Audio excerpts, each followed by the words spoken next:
కొద్దిగా చిప్స్ అంట పిల్లడికి వాడు అడుగుతున్నాడు चिप्स चाहिए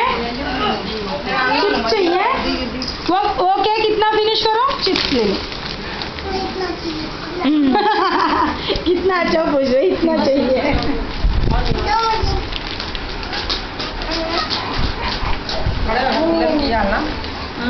చిప్స్ ఒక ప్లేట్ రెడీ చేసివా కింద మళ్ళీ రాలేదు వాళ్ళ మమ్మీ బయట కొంచెం మంచి లుక్ రాదు మీరు ఎంత ఎంత తింటున్నారు అది నేను చూస్తున్నా మరి భోజనాలు కడంతేగా ఎవరు తెలుసు లేకపోతే ఇక్కడ చూడండి ఇక్కడ చూడండి అక్కడ చూడు ఇక్కడ చూడండి అదే మీరు ఎంత తింటున్నారు అని వీడియో తీసి పెడుతున్నా